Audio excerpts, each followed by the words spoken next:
ప్రజల వద్దకే పాస్పోర్ట్ సేవలండి.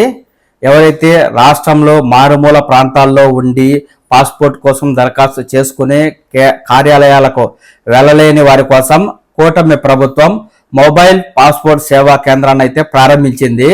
4 సభ్యులతో కూడిన బృందం ఈ మొబైల్ పాస్పోర్ట్ సేవా కేంద్రాల ద్వారా గ్రామాల్లో పర్యటించి అక్కడ పాస్పోర్ట్ కోసం దరఖాస్తు చేసుకున్న వారిని వివరాలను ఆన్లైన్లో ఎంటర్ చేయడం, వారి నుంచి సర్టిఫికెట్లు తీసుకొని స్కాన్ చేసుకోవడం, వారి ఫింగర్ ప్రింట్లు, అలాగే వారి ఫేస్ కు సంబంధించి ఫోటోలు, కంటి ఐరిస్, అలాగే ఫేస్ రికగ్నైజేషన్ తీసుకుని వారికి పాస్పోర్ట్ అయితే గ్రామంలోనే మంజూరు చేస్తారు.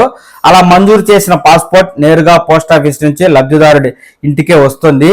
ఈ విధంగా కూటమి ప్రభుత్వం ప్రత్యేకంగా పాస్పోర్ట్ సేవల కోసం ఒక మొబైల్ వ్యాన్ అయితే సిద్ధం చేసి ఇకపై గ్రామాలు, మారుమూల ప్రాంతాల్లో పాస్పోర్ట్ కోసం దరఖాస్తు చేసుకున్న వారికి ఈ మొబైల్ వ్యాన్ ద్వారా అయితే పాస్పోర్ట్ ఇవ్వనుంది. ఆన్లైన్ లో స్లాట్ బుక్ చేసుకున్న వారికి ఈ వ్యాన్ కు సంబంధించి ముందుగానే మొబైల్ ఫోన్ ద్వారా సమాచారం అయితే వస్తుంది.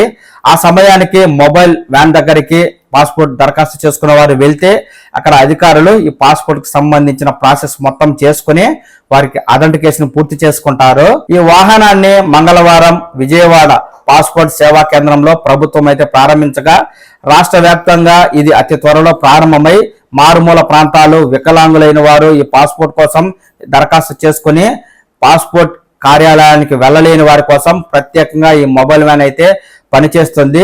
దీంతో ఇకపై పాస్పోర్ట్ దరఖాస్తు చేసుకుని కార్యాలయాల చుట్టూ తిరిగి ఈ మేరకు గంటల కొద్దీ, రోజుల తరబడి వేచి ఉండాల్సిన అవసరం లేకుండా మొబైల్ వ్యాన్ ద్వారానే ఇక్కడ లబ్ధిదారులకు సంబంధించి పాస్పోర్ట్ ఇచ్చే విధంగా ప్రభుత్వం ఏర్పాట్లయితే చేసింది.